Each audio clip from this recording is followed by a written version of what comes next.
이제 본격적으로 주식부터 이제 시작을 해봅시다. 혜씨, 주식이 뭐예요? 주식 해요, 안 해요? 하죠. 되게 재밌는 거는 다들 주식을 해요. 근데 제가 그 모든 친구들한테 주식이 뭐예요? 라고 물어보면 대답을 못해요. 그럼 저는 그 친구들한테 아니 뭔지도 모르는 거에 왜 해? 라고 저는 얘기를 하거든요. 내가 투자를 한다라는 거는 돈의 대상 자체가 일을 하느냐 안 하느냐, 그리고 내가 정말 그것을 잘 알고 하느냐 모르고 하느냐, 이 두 가지가 엔드 조건으로 엮여야지만 투자라고 얘기를 들었잖아요. 혜정씨는 주식을 했어. 그래서 혜정씨가 투자하는 그 돈의 대상은 삼성전자가 일을 했어. 그거 하나만 맞췄죠. 근데 제가 주식이 뭐예요? 라고 물어봤는데 혜정씨는 대답을 했어요, 못했어요? 못했어요. 그러면은 내가 잘 알고 한 게 아니네. 그럼 이거는 투자예요, 투기예요?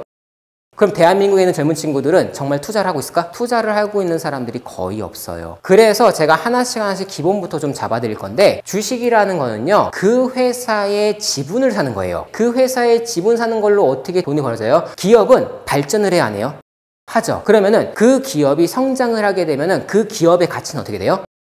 올라가죠. 주식은 그 회사의 지분을 사고 그 회사의 가치가 올라서 내가 산 지분의 가치가 올라가는 것에 투자라는 게 주식이다라고 보시면 될 것 같아요. 그러면은 주식을 통해서 수익을 낼 수 있는 방법은 두 가지가 있거든요. 첫 번째, 시세 차익. 이거는 우리가 흔히 다 하는 거잖아요. 싸게 사서 비싸게 파는, 샀다 팔았다 시세 차익을 하나 얻을 수 있고요. 두 번째는 배당금. 이 배당금에 대한 내용은 김생민의 소비통제 파트에서 돈은 안 쓰는 겁니다. 주식은 사는 겁니다. 그 문장이 끝이에요. 근데 우리는 주식을 통해서 수익을 낸다라는 거는 싸게 사서 비싸게 판다의 개념이죠. 그거는 시세 차익에 들어가는 거고요. 주식은 우리 팔게 되면은 배당금이 나와요, 안 나와요?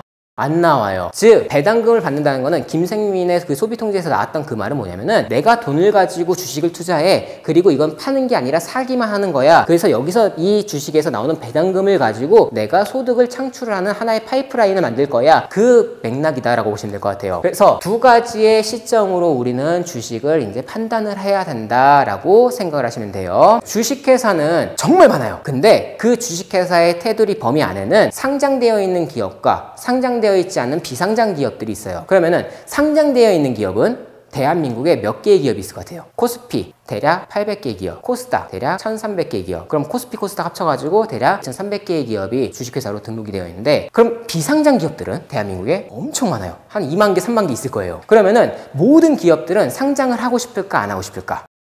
하고 싶어요. 왜 하고 싶을까? 자, 간단해요. 혜정씨가 회사를 하나 차렸어. 첫 번째, 그 대표님이 회사를 차리는데 자본금이 들어가야 돼요. 자기 자본 5천만 원이 들어가고요. 그 다음에 그 회사의 사업성 그리고 기업성을 바탕으로, 재무성을 바탕으로 일단은 대출을 받아요. 만약에 아무것도 알 수 없는 회사라고 하면은 혜정씨가 돈이 있다 하더라도 그 회사에 투자를 하겠어요?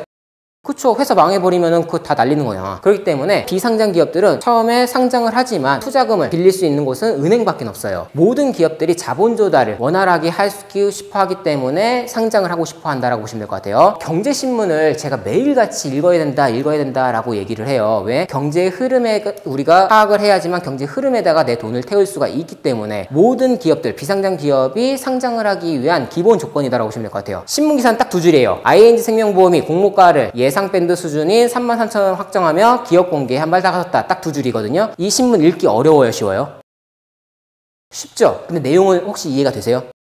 이걸 하려면은 뭐부터 해야 되냐면은 주식 용어, 금융 용어, 투자 용어, 경제 용어를 먼저 공부를 하셔야 돼요. 그래야지만 내가 이 내용을 바탕으로, 딱 두 줄밖에 없는 이 내용을 바탕으로 아, 이런 내용이구나 이해가 되실 수가 있기 때문에. 근데 이거는 본인이 계속 공부를 할 수밖에 없어요. 많은 친구들이 투자를 잘하고 싶어가지고 투자 어떻게 해야 돼요? 투자 공부 어떻게 해야 돼요? 물어보는데 재테크 책을 읽거나 혹은 주식 투자에 대한 뭐 기본적 분석, 기술적 분석 이런 책들을 많이 공부를 하는데 전 하지 말라고 해요. 그거는 나중이야, 나중. 내가 좀 더 확률적으로 잘하기 위해서 하는 것 뿐이지, 이거는 지금부터 해버리면은 무조건 투기가 돼버려요. 그렇기 때문에 처음은 경제의 흐름을 먼저 파악을 해야 된다. 경제의 흐름을 먼저 파악을 하려면은 경제신문을 매일같이 읽으셔야 돼요. 경제신문을 매일같이 읽으면서 처음에는 낯설고 익숙하지 않은 단어들 때문에 이해가 되지 않겠지만 그 단어들의 공부를 해가지고 똑같은 경제신문을 읽는다 하더라도 그 내용이 내가 이해가 된다라고 하면은 흐름 파악이 이제 만들어지기 시작할 거예요. 그러면은 돈이 흘러가는 게 보여요. 거기다가 내 돈만 태워도 무조건 수익이 날 수밖에 없기 때문에. 그리고 나서 내가 좀 더 확률적으로 효율적으로 돈을 불리고 싶다, 기술적으로 뿌리고 싶다. 그때 이제 기본적 분석이 됐던, 기술적 분석이 됐던 그것들에 대해서 좀 디테일하게 공부를 하시는 건데, 주식은 게임이다라고 생각을 하시는 게 마음 편하다라고 얘기를 드렸을 거예요. 금융투자는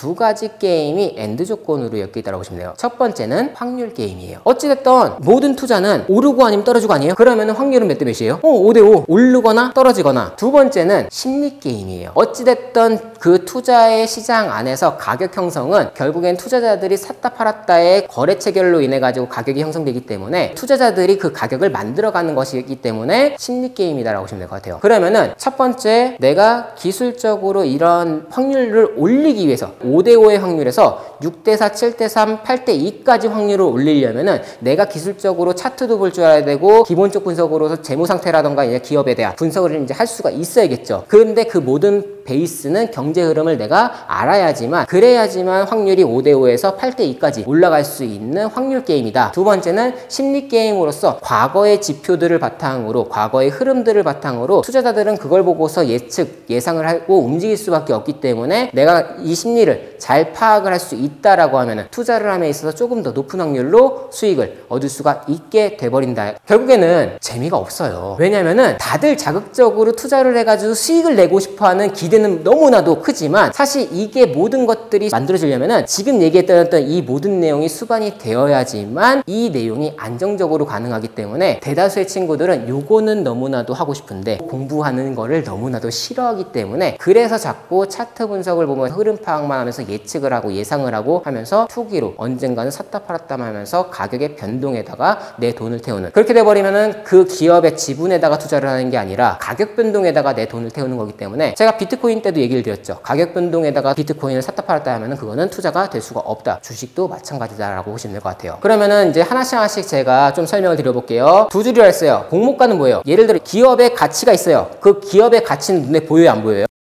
안 보이죠? 그러면은 그 기업의 가치를 숫자로 환산을 해야 돼. 그러면 그게 딱 맞아 떨어질 수 있어요, 없어요? 없죠. 그렇기 때문에 기준가가 될 공모가를 먼저 설정하는 거예요. 근데 그 공모가가, 첫 번째 공모가를 33,000원으로 잡았대요. 그러면은 이 공모가, 이 기업의 가치가 이 공모가가 맞아 떨어질 수가 없겠죠. 그렇기 때문에 그 예상 밴드 수준인 33,000원이라는 거는, 예상 밴드는 상하이 10%인 거예요. 그러면은 예상 밴드는 뭐예요? 위로 36,000원, 아래로 30,000원. 이 회사의 숫자 가치는 33,000원 기준을 잡았지만, 이거는 이 예상 밴드인 30,000원에서 36,000원의 범위 안에 들어오는 기업일 거야, 가치가. 그렇게 판단을 하시면 돼요. 근데 이렇게 판단할 수 있는 기준은 IPO, 기업 공개라고 보시면 될 것 같아요. 예를 들어 주식회사 한철이라는 회사 법인을 하나 설립을 할 거예요. 저에 대해서는 누가 제일 잘 알아요? 저밖에 모르겠죠. 그러면은 제가 많은 것들을 오픈을 하지 않은 채 만약에 혜정 씨한테 투자를 하라고 하면 하시겠어요?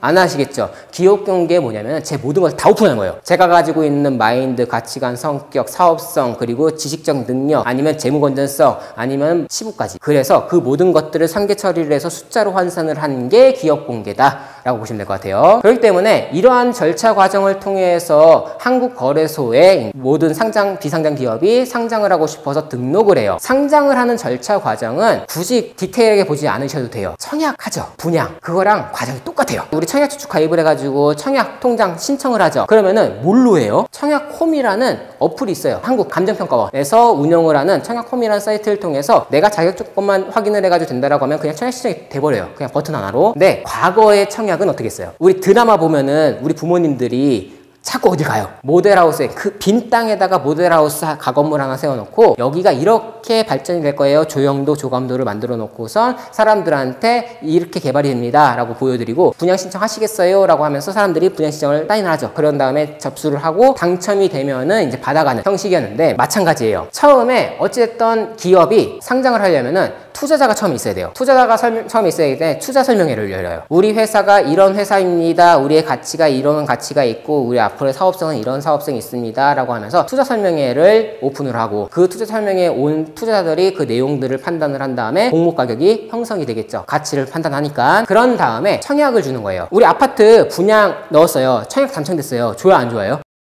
좋죠. 좋은 이유가 뭐예요? 만약에 예를 들어 내 집 마련인데 싸게 할 수 있으니까. 보통 일반적으로 청약 분양가 5억이에요. 입주가 되고 난 이후에 내가 그 집에서 2년 살고 나서 등기해가지고 2년 살고 난 이후에는 매매를 할 수 있죠. 그렇게 되면은 매매를 2년 뒤에 입주하고 나서부터 2년이 지나서 매매를 할 때 가격이 보통 얼마가 돼요? 7억, 8억이 돼요. 그러면은 나는 5억에 들어왔는데 7억 8억에 팔아버리니까 몇 년 만에 2, 3억 버는 거예요? 2년 만에. 그렇게 돼버리니까 청약을 그렇게 투자용으로 많이들 이제 하시는데 어렵지가 않아요. 마찬가지예요. 지금 현재 상장되어 있는 그 기업들, 비상장 기업인데 상장을 하려는 그 기업들도 처음에는 자산의 가치를 낮게 평가를 할 수밖에 없겠죠. 그렇기 때문에 우리 아파트 분양하는 것처럼 싸게 공모주를 살 수가 있다의 기준으로 보시면 돼요. 근데 모든 사람들이 다 받을 수 있어요, 아파트 분양을?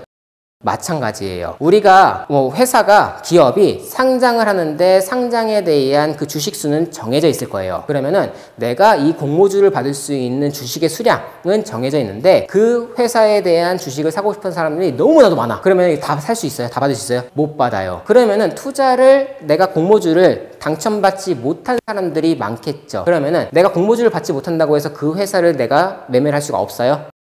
있어요. 왜? 상장 기업으로 등록이 된다라는 거는 우리가 일반적으로 주식을 사고 파는 그 어플에서 등록이 된다라는 거죠. 그러면은 상장된 날짜 이후에는 매매가 활성화가 되기 때문에 우리가 아파트 분양받는 것처럼 공모주는 처음에는 싸게 봐가지고 나중에 매매가 시작이 되면은 비싸게 바로 팔 수 있는 거고요. 그렇기 때문에 그것에 대한 이제 흐름들은 이제 파악을 할 수 있는데 뒤에서 요걸 가지고 투자 기법을 하나 또 설명을 드릴 테니까 들어보시면 될 것 같아요. 일반적으로 처음 이제 상장이 돼서 매매 거래가 시작을 하잖아요. 그럼 뒤에 있는 차트처럼 딱 떠요. 차트는 일반적으로 빨간 게 있고 파란 게 있어요. 자, 혜정씨 빨간 게 좋아요? 파란 게 좋아요? 왜? 수익이 나서? 맞아요. 빨간 거를 보통 양봉이라고 해요. 파란 거를 보통 음봉이라고 해요. 그러면은 여기 보면은 가로선이 있고요, 세로선이 있죠. 자, 이건 뭐냐면 아침 9시 땡 하면은 장이 시작이 돼서 오후 3시 반에 마감이 되는 거예요. 그러면은 하루 동안 가격은 왔다 갔다 계속 변동을 하겠죠. 그 변동에 대한 그림을 여기다가 그려놓는 거예요. 하루의 이제 결과물을. 그러면은 빨간 거는 시작점, 가로 시작점이 밑에 있는 거예요. 그래서 스타트 해가지고 왔다 갔다 가격이 막 왔다 갔다 해요. 그래서 하루 중에 제일 꼭지점까지 높이 찍었던 게 이 세로선의 끝점인 거고요. 제일 밑에까지 떨어졌던 게 세로선의 아래점인 거예요. 그리고 왔다 갔다 계속 하다가 끝나는 점이, 시작점 대비 끝나는 점이 위로 올라갔다라고 하면은 빨간 게 떠 있는 거예요. 그럼 바꿔서 반대로 파란 선은 뭐예요? 위에 가로선에서 시작을 해서 가격이 왔다 갔다 막 하다가 결국에는 끝나는 점이 아래점까지 떨어졌을 때 파란 봉이 떠겠죠. 자, 그러면은 일반적으로 빨간 거는 좋고 파란 거는 안 좋아요 라고 생각을 할 수 있겠지만 돈에 있어서, 금융에 있어서, 재테크에 있어서 마트리아 있다 없다? 없다라고 했죠. 교육 잘 됐네. 없어요. 왜? 만약에 장에 대한 결과값이 양봉이지만 만약에 혜정씨가 투자한 게 여기 때 투자를 했어. 맨 위에 세로선의 맨 위에서 투자를 했어요. 그래서 끝나는 점 어디예요? 그러면 요 가로선 아니에요? 그러면은 가격은 어떻게 된 거예요? 떨어진 거예요. 그 하루치의 거래량은 양봉이 떠 있지만 내 계좌는 빨간불이 떠 있어요? 파란불이 떠 있어요?